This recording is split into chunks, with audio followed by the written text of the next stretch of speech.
We are back with you live once again on another Johnny Torch live broadcast. Broadcast number 230. Today we bring you Torch News Roundup number 194.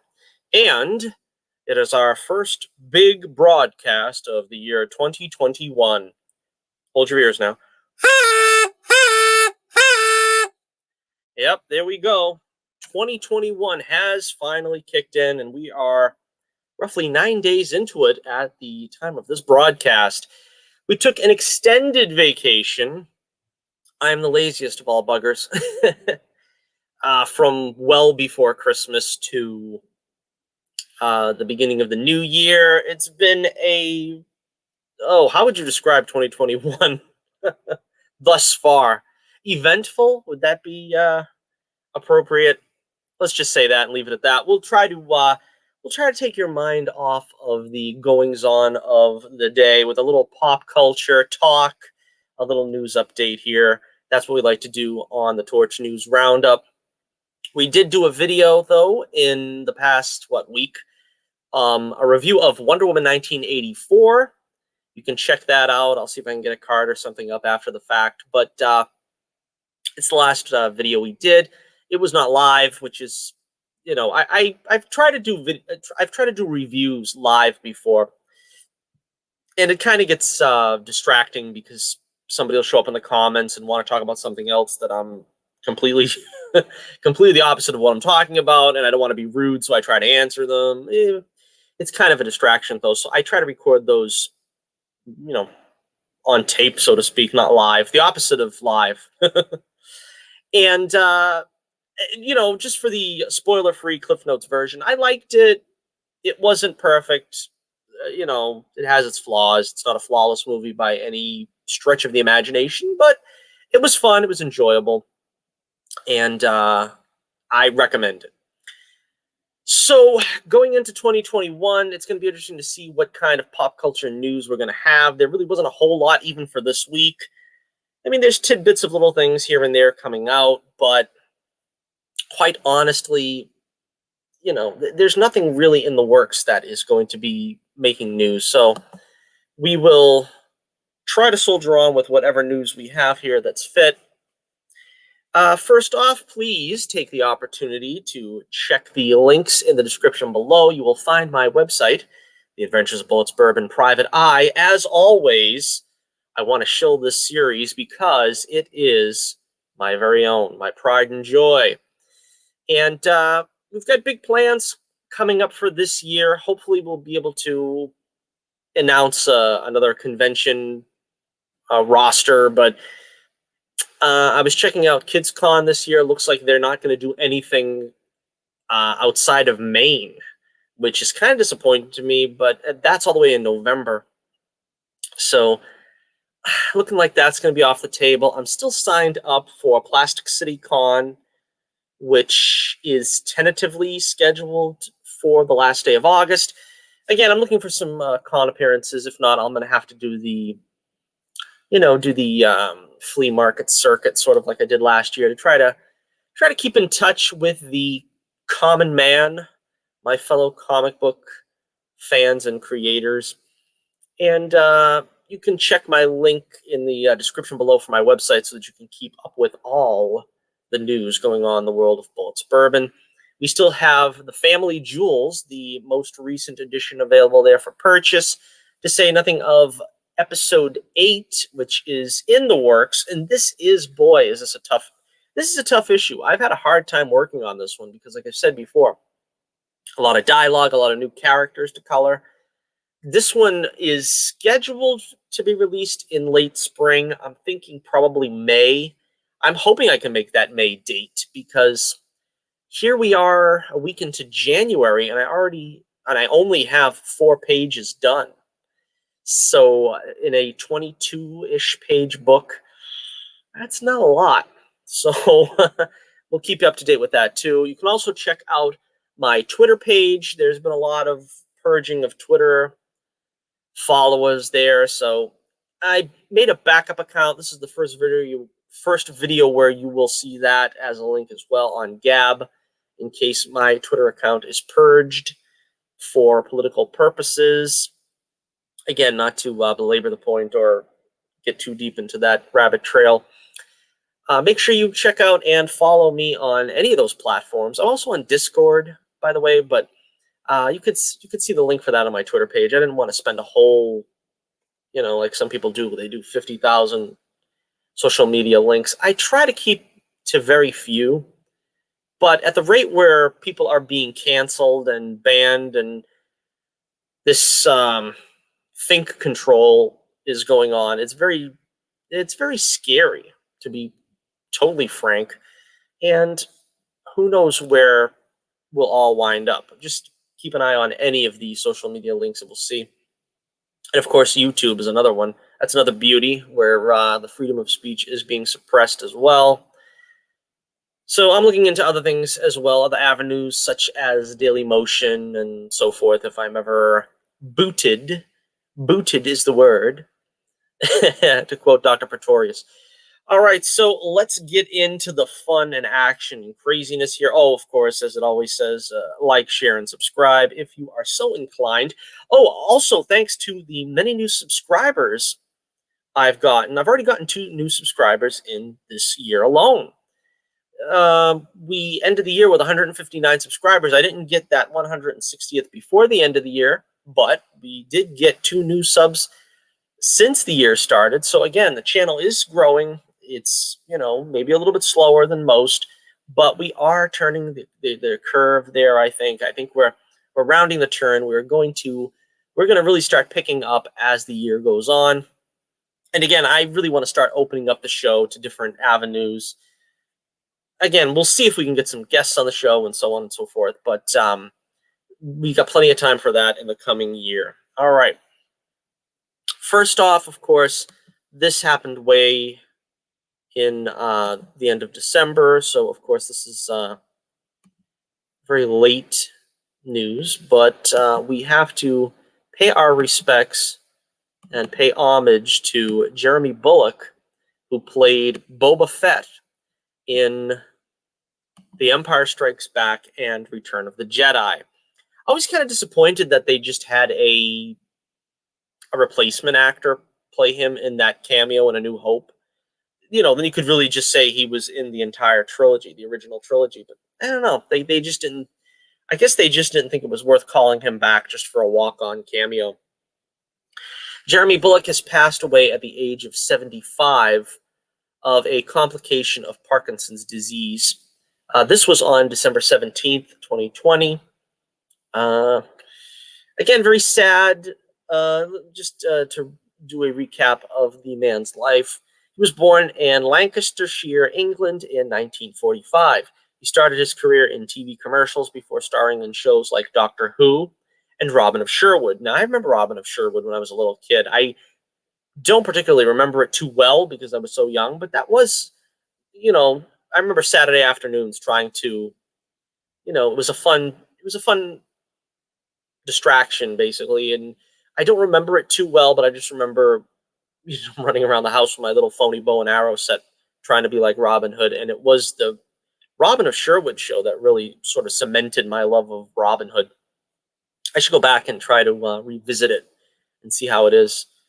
I haven't seen it probably since I was a teenager. He was also appearing in movies like Mary Queen of Scots, The Spy Who Loved Me, and of course, The Empire Strikes Back and Return of the Jedi. Bulloch returned to a galaxy far, far away in 2005's Revenge of the Sith, where he made a cameo appearance as Captain Colton. Let's see. Bulloch became synonymous with the role in the years that followed. When he gave up the convention circuit in 2014, the actor shared a touching message with his fans. He wrote, "In 1979, I was called onto the set of The Empire Strikes Back to play Boba Fett, and since that day, it has changed the entire direction of my life in such a wonderful way. It has been a privilege to have had the opportunity to inspire so many generations of Star Wars fans. I've had over 20 years of traveling with my wife, Maureen, to some amazing countries and have met so many wonderful fans. Thank you all so much, and we will miss you all." So again, like I said with David Prowse, who unfortunately also passed on recently, It's a sad thing that we are losing so many of our Star Wars alumni in recent years. You know, Carrie Fisher, Peter Mayhew, Kenny Baker. Very sad that we're sort of coming to the point now where they're all passing. And Jeremy Bulloch really brought the swagger and the menace of Boba Fett. Of course, he also had a cameo in The Empire Strikes Back, if you remember. He played I don't know what the officer's name was, but the officer that pulls Princess Leia away from Luke when he's coming into Cloud City and she's trying to warn him. That was actually Jeremy Bulloch. So he did have an on-camera face role in both the old trilogy and the prequel trilogy. As we said before in Revenge of the Sith, he had a prominent cameo. Actually, he was not on the set for a couple of key Boba Fett moments. The actor who played Dak, and I can't remember the actor's name right now. John Morton, was it? I could be wrong. He actually played Boba Fett when Jeremy was out with, I forget if it was injury or illness. He might have turned his ankle, or he might have just come down with the flu or something. But the two scenes in question are the corridor scene where Han is getting tortured. That's actually Dak.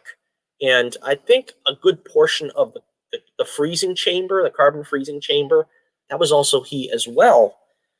So, again, you know, when you're behind the mask, you know, obviously it's easy to, you know, get a stunt person in or stand in for a scene or two. But, you know, for all intents and purposes, Jeremy Bulloch was Boba Fett.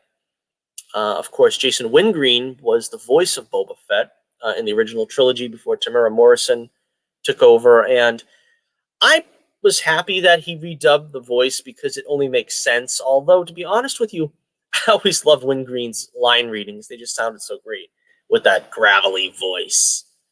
He's no good to me, dead. But, you know, it's like, would you rather have continuity or would you rather have the better performance?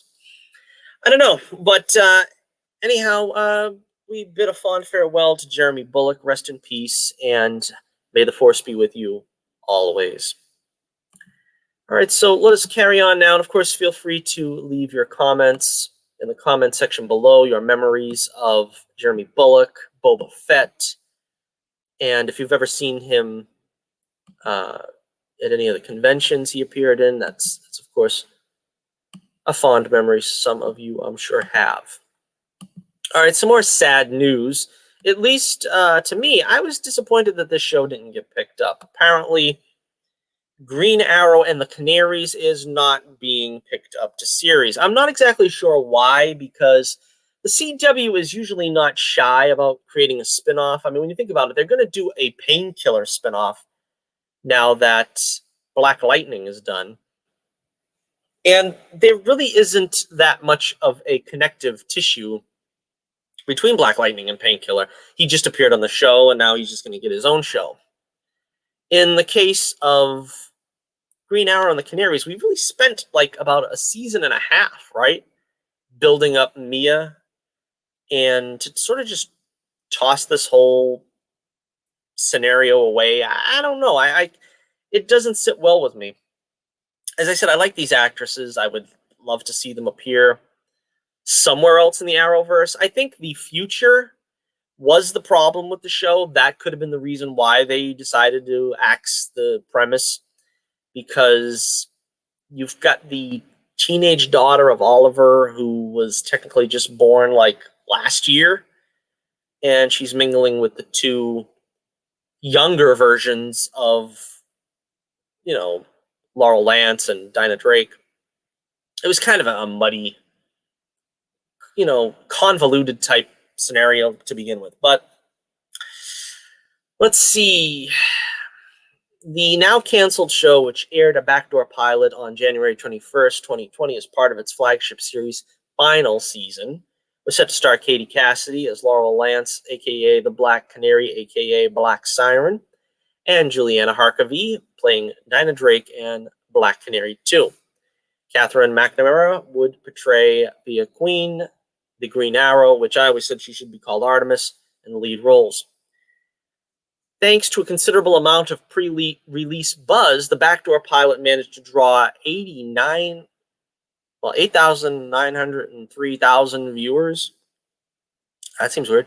This was a season high, not including the Crisis on Infinite Earths crossover. It even managed to score considerably more viewers than the actual series finale the following week, as the uneventful final episode more or less closed out the show's run with a thud rather than a bang. I don't even remember it, so maybe they're right.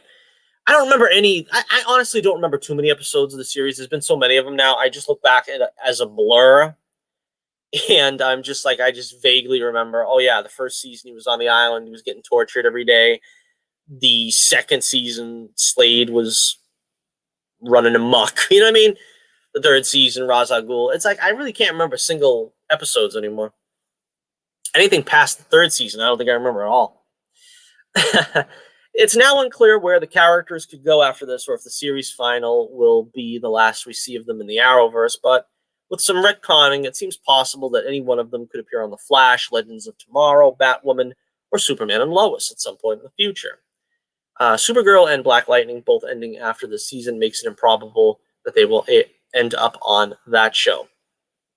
So again, yeah, I mean, I kind of feel like they did right by these characters when they did the backdoor pilot and the setup for the show, but for whatever reason, I guess they don't think it's gonna work out. So they pulled the plug.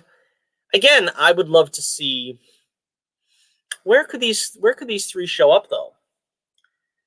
One would think maybe Batwoman, because I think they're going to need the help on Batwoman, because I think that show is doomed.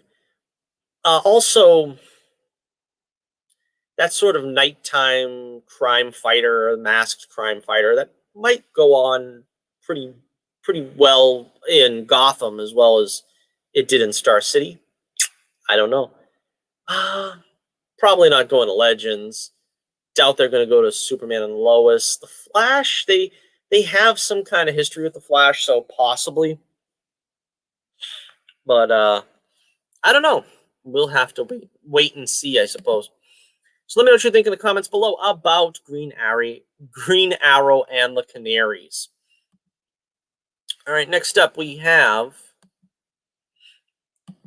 let's see, Thor 4 news. Thor 4 news. That sounds pretty good. All right, so Thor Love and Thunder will apparently include the Guardians of the Galaxy. It makes sense given how much the God of Thunder story wrapped up in Avengers Endgame, and while we don't know how much of a role they'll play, it seems like the watchful eye of filmmaker Taika Waititi is bringing them in. Chris Pratt has confirmed that he'll return as Star-Lord, while Palm Clementif as Mantis and Vin Diesel as Root has also been spotted arriving in Australia to shoot the Marvel Studios movie. A video shared by Mail Online reveals that Dave Bautista is also in Sydney, Australia, so we're clearly going to see more of Drax. During the events of Avengers Endgame, time travel saw Gamora brought back to the land of the living, albeit without any memories of her history with the team. She vanished, but seemingly not with Nebula. Karen Gillian has taken to Instagram to reveal that she's now landed in Sydney, Australia as well, so Nebula is clearly still part of the Guardians. We don't know whether Sean Gunn will be heading to Down Under to play Rocket on set, but there will be no need for Bradley Cooper to be present as he will record Rocket's lines after the fact. Thor, let's see, the mighty Thor's battle against Gore the Butcher, played by, it's not in the notes, I tried to fake it, but the Batman actor Christian Bale is going to be the focus of the film. So there you have it. We're going to see the full cast of the Guardians in Thor, which makes sense, but I imagine it's only going to be a cameo of those guys. I think Star-Lord is the only one that apparently is going to have a role of any substance, which makes sense. I mean, you don't want to turn it into a Guardians film. And I guess because Thor 4 is coming before Guardians 3, they're going to deal with sort of Thor and the Guardians you know, doing whatever traversing of the galaxy they're going to do before they part ways, because Thor is not going to stay a member of the Guardians. We probably can bank on that. But let me know what you think in the comments below. Is this exciting news that we have confirmation that the Guardians themselves, all of them, will be in the film? Let me know in the comments below. Okay, so let's take a look at this one here. This is something very disturbing, in my opinion at least. We have Zack Snyder sharing a photo of what was intended to be the Wonder Woman movie before it was given to Patty Jenkins. According to a tweet by Zack Snyder, this would have been called Wonder Woman 1854. He says, the amazing image shot by Stephen Berkman of an Elseworld, war-weary Diana who helped chase Ares across the battlefields of the world and had yet to meet Steve, who would help her restore her faith in mankind and love itself. And as you can see here, of course, we have Wonder Woman sporting 3 severed heads and, a multinational cast behind her. Yeah, I'm really glad this wasn't... This didn't make the cut. It's very troubling to me, and if you heard me in my Wonder Woman 84 review, I don't see Wonder Woman as the warrior, god killer, using war weapons, swords, shields, spears, axes. That's not my Wonder Woman. That's not the Wonder Woman that was originally created by William Moulton Marsden, because he envisioned the character really to be an ambassador of peace. And like any superhero, murder, killing, it's anathema. And the idea is to resolve a conflict without violence, but of course, it has to be a last resort before it's used. There are other heroes that are not quite as reserved, such as Wolverine, Batman, and the like. But again, Wonder Woman's mission statement is to be an ambassador of peace. She's not going into the world of man as a warrior, but as a protector, as a guardian, dare I say. And again, this goes to show that I am confident that Zack Snyder does not know how to treat superheroes or how to depict the DC characters. The Marvel characters, I think you have more wiggle room. The DC characters, you don't. The DC characters are icons. The Marvel characters are flawed human beings. You could see them making mistakes and doing the wrong thing. But the DC characters are really icons. They're not really known for their flaws. And that's kind of where I'm at with them. I mean, all the main 3 of the Trinity, Superman, Batman, and Wonder Woman, they all pretty much have no kill rules. You know what I mean? You have Superman, who he's above all that. He was raised the right way by Ma and Pa Kent. He was sent by Jor-El as sort of a beacon of hope to humanity. Then you have Batman, who trained himself to be completely without the need of weapons and guns and so on and so forth. So the idea is that his code is what governs him. He doesn't need to cross that line, because that's sort of what gave birth to him. That's what created him, was trying to make a difference and preserve life at the same time. Wonder Woman, they've tried to make her much more ambiguous in this respect, because she's an Amazon, and so people consequently,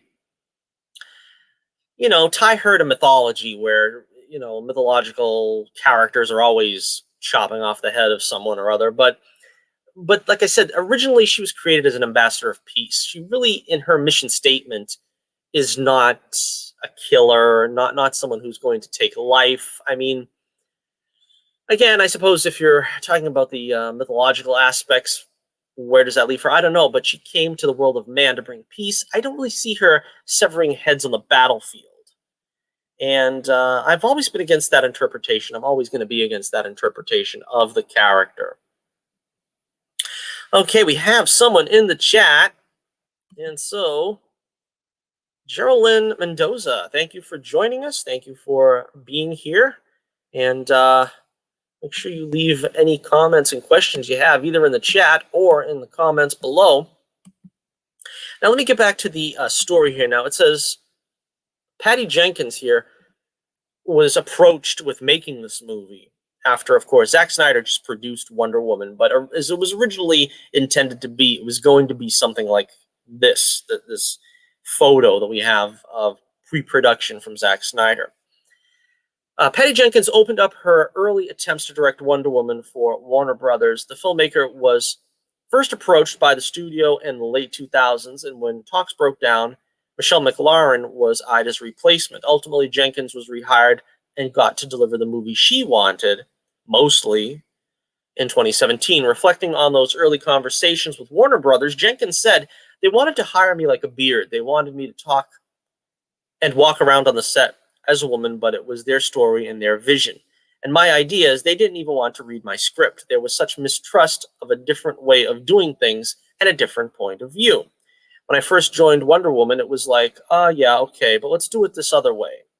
But I was like, Wonder Woman, one women don't like to see that, her being harsh and tough and cutting people's heads off. I'm a Wonder Woman fan. That's not what we're looking for. And I agree with her, as I just said. I think Patty Jenkins gets the gist of this character. That's why I said I'm very, I'm still behind her making Wonder Woman 3. I'm very confident in her abilities because I think she gets Wonder Woman. She doesn't see her as sort of this ruthless warrior Amazon the way that a lot of this, more bloodthirsty fans want to see. She continues, "Still, I could feel that shaky nervousness on their part of my point of view." Adding that she believes the studio was, quote-unquote, freaked out by female superhero movies that had failed in the past, Jenkins revealed that the project had been through so many iterations that there were at least 30 different screenplays written and considered over the years. The filmmaker concluded by describing the situation as an internal war on every level about what Wonder Woman should be.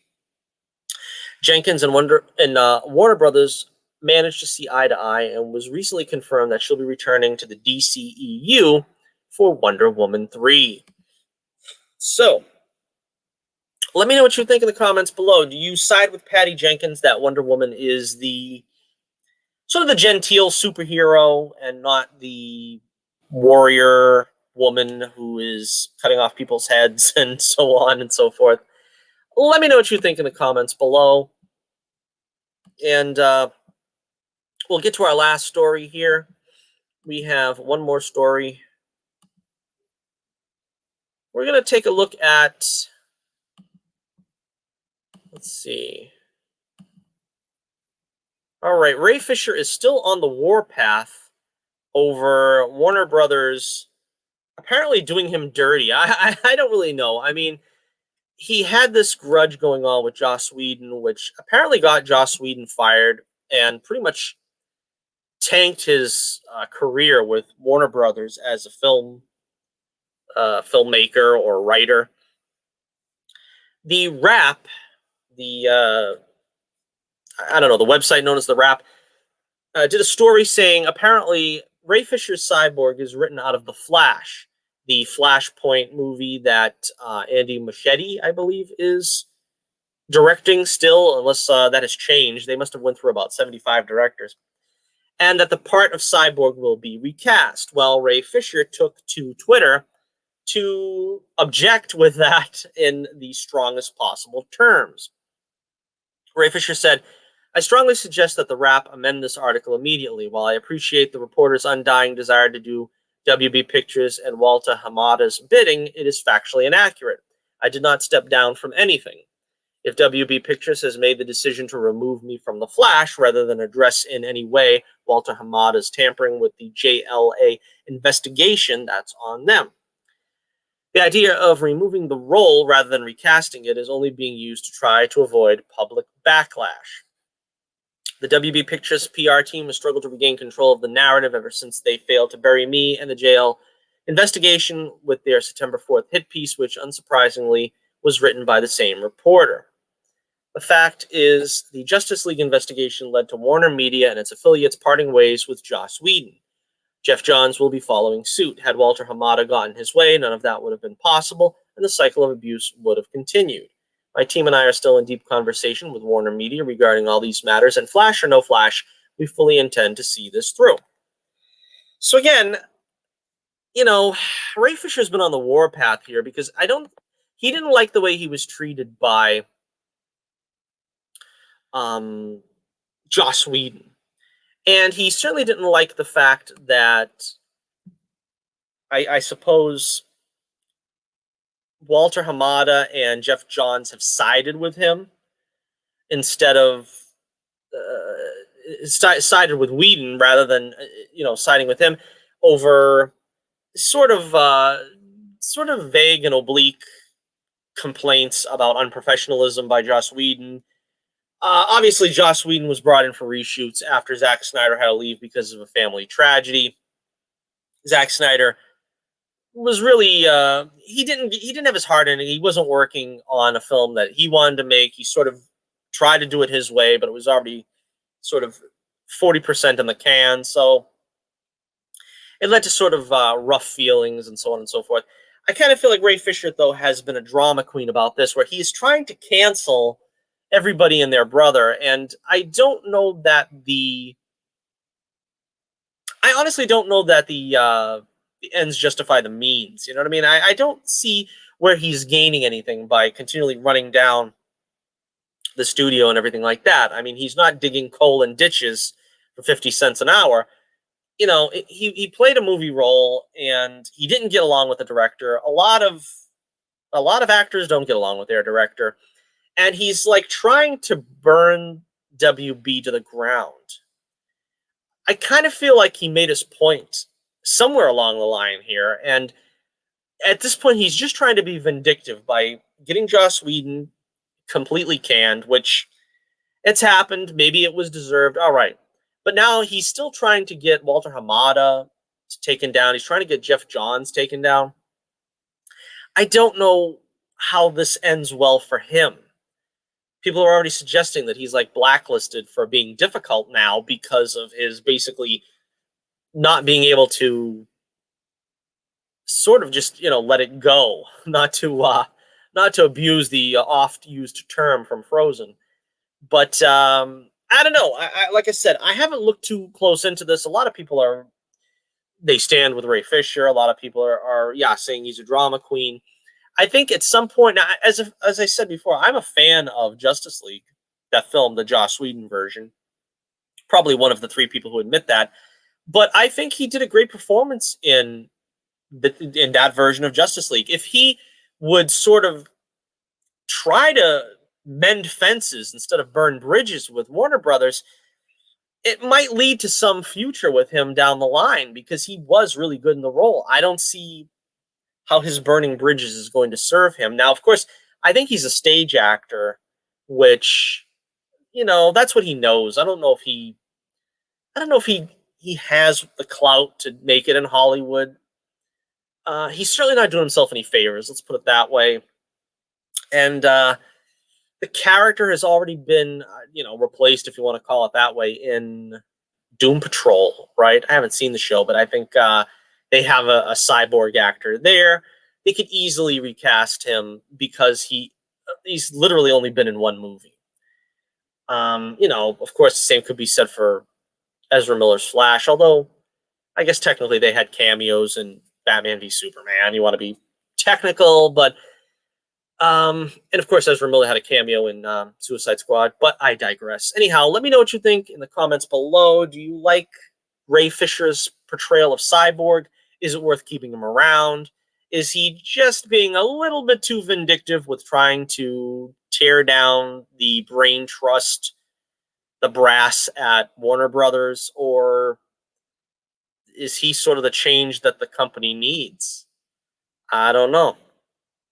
All right, anyway, so leave me your thoughts in the comments below.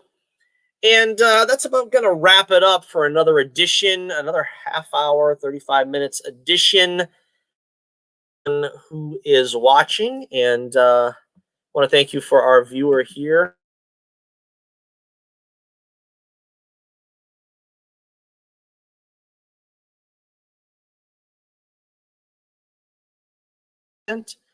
And there you have it. Okay, and that's going to wrap it up. Happy New Year 2021, one and all. I want to thank you all for joining us, and we will be back next week on the only way to spend your Saturday here with us on the Torch News Roundup and the Johnny Torch Live program. So until next we meet, this is Johnny Torch reminding you once again, keep the flame burning brightly, and I'll be with you again real soon.